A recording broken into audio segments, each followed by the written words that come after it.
stupid and inaccurate, like Katie Couric just said. Just so you have it. Put it in your archives, your files, whatever. And then when it comes to mind and somebody says or asks a dumb question like that or makes a stupid statement like she did, that it was a stupid name. She didn't even have anything right. It was just stupid. But anyway. Now she's moving on to say, talking about the how divided the Republican Party is and losing our identity and all that kind of crapola that they constantly say every 2 years. It doesn't matter. This is why I say you can't listen to the lamestream media, because they're not going to like you anyway. It doesn't matter what the truth of the reality is. They're going to try to twist it, bend it, mold it, shape it into their own image. The reason why she's bringing this up, Mr. Speaker, and all you other Republicans, is because even Katie Couric knows that there is no identity. There's an identity crisis over on the Democratic side. There is no vibrant... The Democratic debate right now is so boring. There's nothing going on over there. What do you got? You got half the Democrats still asking who the hell O'Malley is. And then the ones that know what's going on over there in the Democrat Party, half of them, because they're young, want nothing but free stuff, so they're going to support Bernie Sanders, the old grumpy curmudgeon uncle out of Vermont who wants to give everybody everything and say that the rich are going to pay for it all when the rich don't even have enough wealth to pay for anything. On his wish list. And you got wonderful Hillary Clinton, that she's so busy trying to figure out and remember what lie she told yesterday, so she doesn't contradict the lie that she told yesterday with another lie today, that she's too busy trying to emulate and follow Bernie Sanders to the left, that she doesn't even have a clue of who she is anymore. Which is why she's laughing all the time. But be that as it may, this is what, as we're moving along in this interview with Katie Couric and Speaker of the House Paul Ryan. What do you think the party needs to do in order to win the presidency?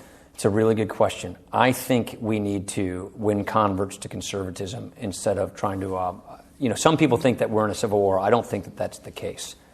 No, we don't need to win. I don't know where these people, they live inside the Beltway. They don't get it. Speaker Ryan, you do not need to win converts to conservatism. The country is already conservative. You do not win 1,300 seats in 6 years by needing to convert them to conservatism. They're already there. What part of that? I'm just beside myself with them not understanding this. Okay, maybe that's the problem. They do understand it. They just don't want to admit it. But it is absolutely unfathomable to me why he would even say something like that.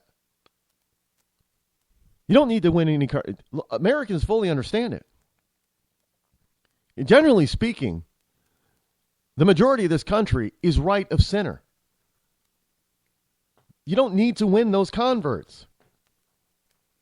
I know what he's saying. What he's really saying is, well, we got to, Katie, we got to do better to get the black vote. We got to do better to get the Hispanic and Latino vote, Katie. We got to get that minority vote, Katie, because all we're getting right now is old, angry white men. And he's fallen for that line. The inside the Beltway GOP falls for that crap every single election cycle. We got to be the open. We got to be the big tent. We got to expand our thought. We got to win converts over. The point is that you don't need to win anybody because you've already got them. And that because you're out there, you got people like Trump and Cruz and certain others who are not running for the presidency in the conservative movement who are espousing conservative values and ideals. They are attracting people who've always felt that way, but they're now coming. Look, Trump is like Sanders. He's getting people that probably would not have come out and vote who are coming out to rallies. Now, we still have yet to see if that'll translate into votes. Like Bernie Sanders is going to have to see if all his young people, college-age people who want free stuff, are going to actually come out to vote. But the whole point is that they're getting these people to come out that did not come out before. Because they're telling the truth. They're resonating with what people are already seeing, feeling, and living. There is no need for conversion. None. I think we are in the midst of unifying. I think with presidential primaries, you're going to have schisms and skirmishes because that's what primaries do. They don't really have a competitive primary on the Democratic side. We have an extremely competitive primary. But in order for our party to be a true majority party, we have to offer an alternative way forward. We have to show people what our principles are and how we apply those principles to the problems of the day to offer. Well, first of all, Speaker, the principles are you don't give the Democrats more than they ask for in a budget. You don't give Democrats more than they asked for in a budget. And some people might say, well, they didn't. Well, yeah, they did, because even Chuck Schumer came out and he was basically shocked. Hey, he said it. Well, he gave us more than we asked for. Never thought that would happen. That's not a Republican principle. You don't give liberals more than they ask for. You give liberals a hell of a lot less than they ask for, and then you make them extremely thankful for getting the crumbs that you let them have. When was the last time when you had a liberal majority that they gave the Republicans anything that they asked for? When was the last time? You can't name a time, can you? Yeah. Neither can I. Because I don't think it's happened. People real solutions that really affect their lives, that improve their conditions, that improve their future, that improve what I call rebuilding the American idea. You know, this great idea that the condition of your birth doesn't determine the outcome of your life. You can make it in America. A lot of people don't believe that that is there for them anymore. That's a shame. We should be the party to show how we can restore that opportunity, that growth, and that security that is such a huge issue these days, given the fight we have with radical Islamic terrorism. Well, I know that your first order of business is a bill to repeal Obamacare, which of course the president will veto. And without an alternative, doesn't this feed into the notion that the GOP is a party of no? Well, there's nothing wrong with being the party of no. What do parents tell their children a lot? No. Why? Because we know that if we say yes, that yes is going to be harmful. This notion that the Republicans need to have... why do we always do this? We let the Democrats set the tone and set the notion. They'll propose something, anything. And then all of a sudden, in order for us to not be seen as the party of no, we've got to have an alternative. No, we don't. There's that word again, no. We don't need an alternative. Hey, Democrats propose, let the government take over health care. The GOP says, no. Okay, GOP, what's your alternative? We don't need to have an alternative. I mean, this is the most... They can propose anything, and they have proposed anything. Over the past 40, 50 years, they propose all kinds of stuff, and we're supposed to have an alternative for every one of them. How about we just say, no. There is no alternative because it's unconstitutional, for one. Two, the government does not need to be involved in people's health care because it doesn't work. We've already done that with Medicare and Medicaid, and and the VA, and it's an abysmal failure. So we're not going to do that to 300 million Americans. It's not feasible. It's not proper. It's not right. The answer is no, and there's no alternative. The alternative is let people take care of their health care themselves. The government stay out of it. That's the alternative. We don't need to have another bill, a competing bill on the Republican side. Oh, here, the wonderful Democrats, they have a bill to take over 1/6 of the American economy and take over people's health care. Okay, the Republicans come along. Well, geez, now we got to have an alternative. Well, we don't like the Democratic version, so here's our version of taking over 1/6 of the American economy and taking over people's health care. That's a bunch of BS. We don't need an alternative. We need That 2-letter word, no. That's it. Well, you're just uncaring. No, I'm not uncaring. In fact, I'm more caring than a stupid liberal because I don't want to control your life.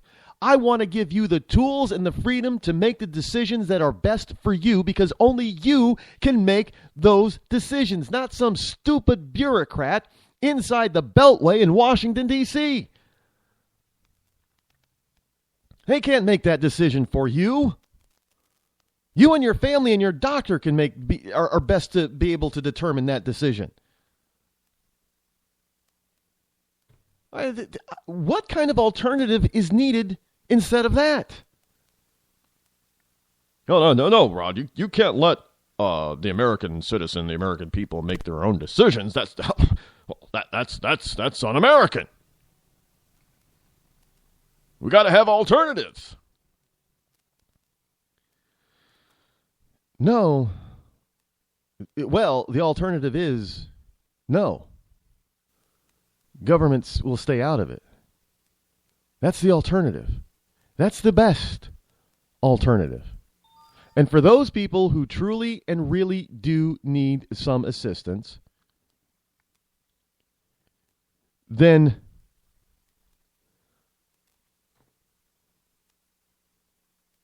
we will.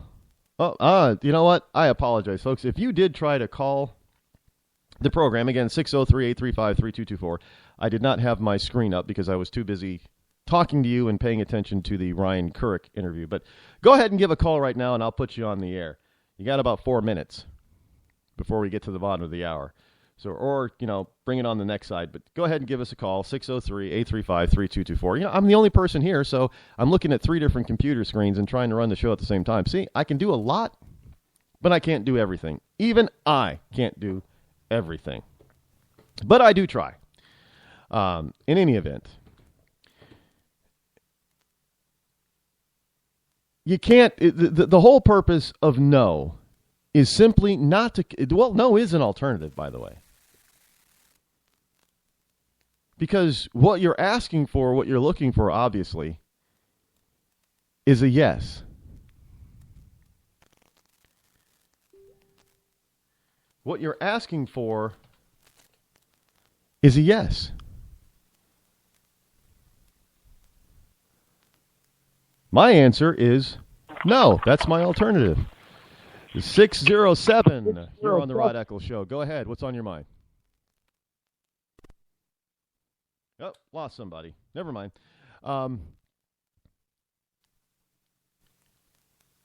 You got to understand that no is an alternative. I love these people who think, look, are you going to, hey, Mommy, can I put my hand in the fire? Johnny, let me give you an alternative to no. Put your hand in this scalding pot of hot water instead. No. No is the alternative. No is the answer. No, Johnny, you're not going to put your hand in the fire. No, little Johnny, you're not going to put your hand in a pot of scalding hot water. No, little Johnny, you're not going to do this. You're not going to do. You don't give your kid an alternative to do something equally disastrous.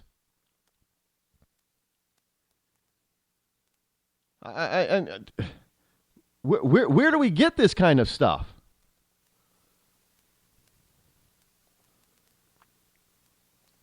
Really, frankly, you don't give your, you don't. I'm sometimes I'm really at a loss as to why we have to. Why is it that why don't the Democrats ever have to come up with an alternative? Why can't we just say no, and then say, okay, Democrats, this is your idea. So why don't you come up with an alternative? Because, hey, we just said no to this idea. So now it's your turn to come up with. Why do we always have to come up with the ideas? You came up with a wonderful idea. We're telling you that we don't need this idea. So what you need to do now is come up with the alternative to your own proposal that you're not going to get. Why is it that? And you know what? I think we got to take a break right now. So if you're calling into the show, give us 4 minutes, and we'll be right back to take your calls. When our water heater broke down last month, it was a nightmare. It took 5